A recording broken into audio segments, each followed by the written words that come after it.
Boa noite a todos. Sejam mais uma vez muito bem-vindos ao nosso canal Luz Lei Divina Ser Luz. Então vamos dar continuidade aí a mais um vídeo do nosso plantão de dúvidas. Vamos tratar de assuntos diversos aí da Umbanda, Espiritismo e tantos outros que tocam a nossa religiosidade e a nossa espiritualidade.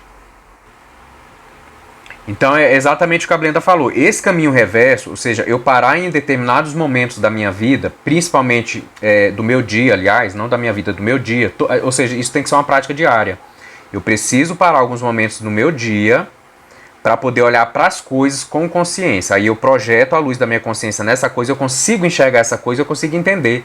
Não tem como eu entender alguma coisa que eu não enxergo. Então o que é muito passageiro, passa muito rápido e eu não dou atenção, naquilo eu não registro com clareza, eu não posso projetar minha consciência. Eu só projeto minha consciência no que eu paro e seguro aquilo por um momento na minha frente e eu vou desmontar isso. Eu vou tentar entender de onde veio, por que vem, qual o poder que isso tem sobre mim, como isso me afeta emocionalmente, o que sugere em mim em pensamento, para onde que me leva. Então, se eu não pensar conscientemente sobre isso, não tem como. E assim, gente, gravem isso. A nossa consciência, ela funciona como uma grande lupa. Então, quando os pensamentos estão passando no meu dia a dia aqui, eu estou vivendo no automatismo, no condicionamento. Mas quando eu registro um pensamento, eu paro, falei, epa, peraí.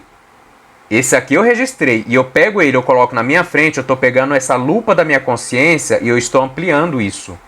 Para eu conseguir entender como é que isso foi formado, como é que eu criei isso, por que isso voltou, por que isso permanece, por que isso está no meu dia inteiro, e aí eu projeto a consciência. Quando eu projeto a consciência, porque assim, gente, de certa forma a espiritualidade tem trazido isso pra gente, que quando a gente vive no automatismo, no condicionamento, a nossa tendência ao sofrimento, ela é muito maior, ela é maximizada, exatamente porque essas coisas, elas comandam a nossa vida e a gente não está consciente sobre o poder que a gente tem sobre essas coisas, ou o poder que a gente teria sobre essas coisas se a gente projetasse a nossa consciência. Então o que acontece? Quando eu paro e eu dou foco nisso, a coisa em si, ela já recua, porque assim, os nossos processos de dores e sofrimentos, eles têm a ver com a parte sombras em mim, com a parte ignorância em mim, que é a parte que eu não sei o porquê disso.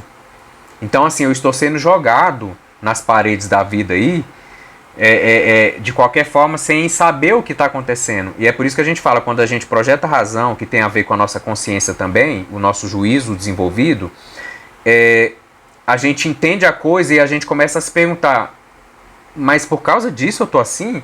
Então, passa a não fazer tanto sentido quanto tinha antes. Porque aquilo não tem tanto poder sobre a gente quanto tinha antes, quando a gente estava no automatismo. A consciência tem esse poder. Né? Por isso que eu falei, né? A nossa personalidade, quando a gente canaliza a nossa consciência, que é o eu superior, não tem subconsciente que se mantenha, que tenha força sobre a gente. Não tem. É por isso que eu falo muito da vontade firme. Gente, graças a Deus, nós sabemos da importância dos orixás nas nossas vidas, na Umbanda, que todos são importantes. Mas eu agradeço muito a Deus por ter vindo com Ogum na minha coroa, de frente, porque só eu sei, cada um de nós sabemos o que a gente precisa reajustar. E eu te digo, eu precisava de um orixá como esse, sabe? Como Ogum. Porque Ogum é o orixá que trabalha muito essa vontade firme. É a vontade que é a energia da consciência bem aplicada numa direção definida, num propósito definido, num caminho, numa direção correta. Então eu precisava de Ogum para poder entender muito dos meus processos espirituais, em contatos que eu tive em outras vidas, que me deixaram registros mais religiosos do que propriamente de religiosidade, sabe? Mais de dogma do que propriamente de verdades espirituais. E se não fosse Ogum na minha coroa, ou seja, dentro do meu reencarne eu precisava de Ogum. Obviamente que cada um de vocês tem um orixá mais perfeito de frente na coroa mediúnica. E não por acaso na nossa Umbanda sagrada nós trabalhamos com todos os orixás, porque no fundo a gente precisa de todos. A gente precisa de todos. Mas aquele que vem à frente, ele tem um propósito mais específico ali conectado ao nosso projeto kármico. Então por isso talvez eu tenha uma razão assim bem firme também, geralmente a vontade, como vocês falam, Padre, mas você tem muita vontade, você tem muita disciplina. Isso eu trago também um pouco, porque assim, eu aprendi a desenvolver porque eu senti que era necessário para lidar com o que eu precisava lidar. com essa questão de ter um pouco mais de domínio sobre a minha vida. Domínio total, gente, nem queira e nem tente. Não é, a gente não está aqui para ter domínio total sobre as nossas vidas. Não é para isso que a gente está aqui. E neste mundo de expiação e prova, isso seria impossível. Impossível, tá? Mas o que a gente precisa ter? Pelo menos dominar o que está dentro da gente. Para que as coisas de fora tenham menos poder sobre o que está dentro de mim. Porque está tendo poder demais sobre a gente. E ali eu vou, sinto dor, mas não sofro. Sofro, mas não morro. Entendeu? Choro, mas não entro numa tristeza inacabável. Tenho raiva, mas não mergulho no ódio. Então a gente aprende a experienciar as nossas emoções, porque elas são um termômetro, exatamente para a gente entender que aquilo magoa, aquilo machuca, aquilo é bom, aquilo não é bom, aquilo não é bom para mim, e a gente se lendo e reajustando. Então esse é todo um processo muito bem engendrado aí por Deus, né? Pelo nosso Deus interior. Então vamos aqui. A gente fez alguns comentários, vamos agora para a pergunta em si. Pelo entendimento, o duplo etérico é afetado por vício de ordem física e o corpo astral por vicissitudes e transtornos de ordem psíquica, ou os dois são afetados pelas mesmas coisas. Um reflete no outro, já que o duplo é apenas um intermediário. Então, para a gente entender essa correlação, né? Na verdade, a gente já tocou um pouco nesse assunto, mas eu acho que é interessante se voltou. Existe essa questão da gente falou, né? A gente nunca vai falar de um corpo segregado do outro, compartimentalizado. Não, eles são interdependentes, estão interrelacionados, eles atuam um sobre o outro o tempo inteiro. Mente, emoção, sentimento, os meus hábitos, atitudes, comportamentos. Então, realmente, tudo que eu faço aqui... tem como eu agir na fiscalidade sem estar utilizando o meu corpo mental e o meu corpo emocional? É possível? Ou seja, eu estou encarnado aqui. Tem como eu fazer alguma coisa nesse plano sem estar utilizando o meu corpo emocional e o meu corpo mental? Não. Não tem. Então, assim, o que eu faço aqui já é princípio do que eu pensei, do que eu senti e do que eu agi. Então, o que eu faço aqui já é uma reação do que, na verdade, eu gerei nos meus corpos superiores. Primeiro eu penso, depois eu sinto e depois eu ajo. Então, quando eu estou agindo, essa experiência que foi materializada aqui, ela já veio dos planos superiores. Porque esse corpo é só uma máquina biológica. Então, você imagina que se a gente fosse vestir de uma roupa de robô, né? Era a mesma coisa falar que o que eu fiz saiu do corpo do robô. E não do ser que está vestindo o robô e agindo ali, controlando o robô, entendeu? Então, se a gente fosse falar aqui num jogo, o ser humano que controla o robô, eu diria que esse ser humano, no nosso caso, é o nosso perispírito. É o mental concreto, ou inferior, e o nosso corpo emocional.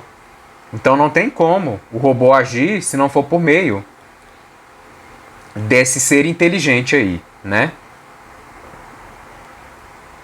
E por que a gente fala que tanto pode ser criado daqui para lá como de lá para cá? Porque assim, vocês concordam que assim, tem algumas tendências que eu trouxe de vidas anteriores, que elas estão nos meus corpos mais sutis, no meu corpo mental, emocional ali.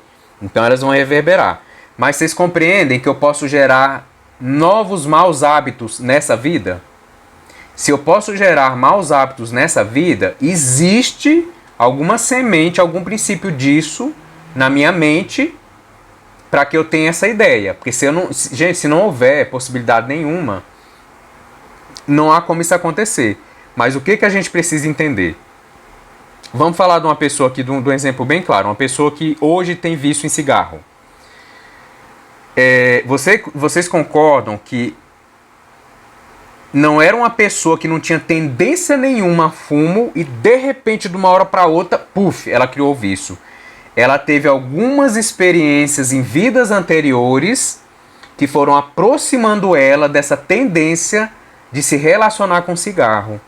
Seja por uma tendência de fuga, de prazer insatisfaciente, né, o prazer supérfluo, né? Como a gente fala. Então, assim, então eu tenho que ter tido algumas ações nas minhas vidas, alguns comportamentos que foram me aproximando da tendência que eu gerei e ficou registrada no meu perispírito. Então, assim, o corpo é um dínamo transmutador e registrador. Eu posso dizer que esse meu corpo ele funciona como uma máquina registradora. Só que assim, é bem complexa esse entendimento, porque ao mesmo tempo que vem da minha mente para cá, o que eu faço aqui, mesmo que venha da minha mente para cá, eu ponho mais energia nisso. E eu vou criando novas tendências. É por isso que eu falei, então essa pessoa que vem já com um vício de fumo, que não consegue ligar, não foi de uma hora para outra, gente. Ela veio com alguns hábitos e tendências lá atrás que levaram ela hoje a assumir isso de fato, de verdade. Para esclarecer de uma forma até mais espiritual. Quando a gente estuda o chakra, a gente fala um pouquinho da Kundalini também, né?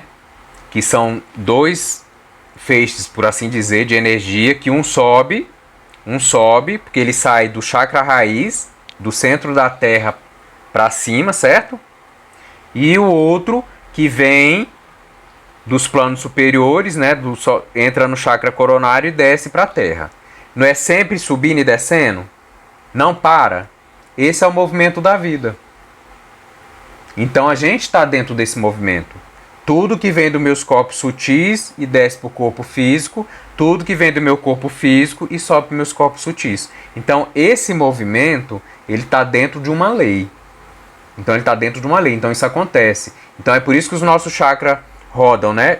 Por um lado e por outro. Porque uma hora está subindo, uma hora está descendo. E esse movimento faz o chakra girar assim. Para lá e para cá. Porque é o movimento subindo e descendo, né? Dessa energia da Kundalini. Obviamente a gente não tem essa energia ainda desperta, nem consciente, mas nós não vamos nem entrar nisso, nem tem que buscar esse despertar por enquanto, viu, gente? Isso tem que ser feito no processo natural de evolução, né? Então o que acontece?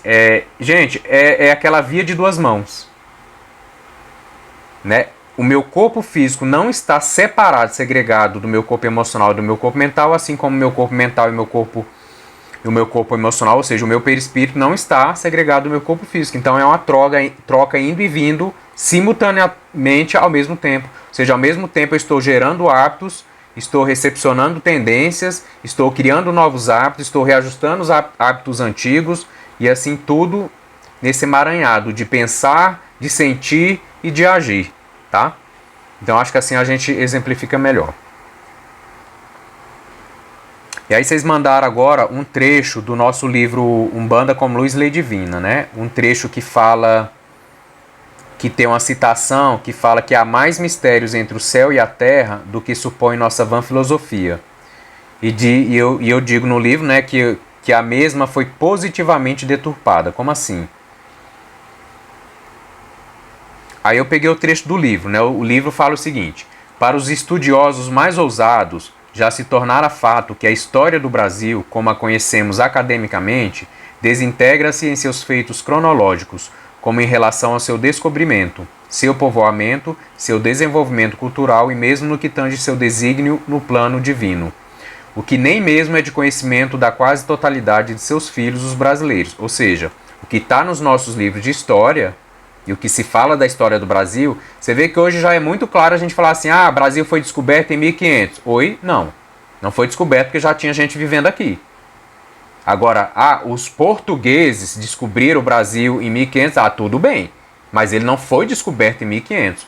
E existe esse livro que eu já citei, inclusive no nosso livro Umbanda como Luz e Lei Divina, está lá registrado, Baratzil. Esse livro fala de uma história onde povos antiquíssimos, os dos primeiros a pisar em solo terreno aqui no plano terrestre, da Terra, que eles já habitavam aqui, essa pátria que a gente chama de Brasil hoje. Né? E diz que tem inscrições lá no Corcovado, na Pedra da Gávea. São registros de inscrições assim milenares. Mas, ora, se o Brasil foi descoberto em 1500, como é que tem inscrições há milhões de anos lá atrás? Porque já tinha gente vivendo aqui. Inclusive, tem partes da linha de estudo que fala que que os egípcios, eles saíram do Brasil, inclusive. Só que aí a gente vai para a parte do esoterismo, né? Sai um pouco do espiritismo. Aí vamos pegar aqui. Continuando aqui. Aí quando no livro é citada essa questão assim que a gente não pode se prender ao que é ensinado academicamente, e tem muita coisa deturpada, e tem muitos estudiosos que já sabem a verdade e não estão preocupados em trazer essa verdade, porque não querem trazer o conhecimento pra gente. Então aí a gente cita essa frase para dizer o seguinte, que além disso tem muito mais. E por que positivamente deturpada? Ela não traz um conceito verdadeiro do que Shakespeare falou na época. Então por isso que eu falei positivamente deturpada, porque assim, ela faz com que a gente entenda o que queria ser dito, que existe muito mais do que a gente pensa saber, por trás de tudo que a gente acha que sabe, ou que a gente tem como verdade. Então é nesse sentido, é mais um sentido só figurativo de dizer que, gente, não nos enganemos nós. Seja na área acadêmica, seja na área espiritual, existe muito mais coisa do que a nossa vã filosofia pode acreditar. E o que é a filosofia, gente? É amor pelo saber, né? Só que a nossa razão ela ainda não está desenvolvida completamente ou suficientemente para entender muita coisa dessas verdades, como as próprias leis naturais, que a gente está tentando entender, né? Falar aí um pouquinho de gravidade, a própria dimensão de tempo e espaço, é ou não é a mesma coisa? São duas dimensões, é uma só? Então assim, a gente ainda está muito longe de entender a verdade disso, a gente está nos ensaios mesmo. Então essa frase só vem trazer um pouco dessa percepção, para a gente não se prender demais nessas ilusões aqui não.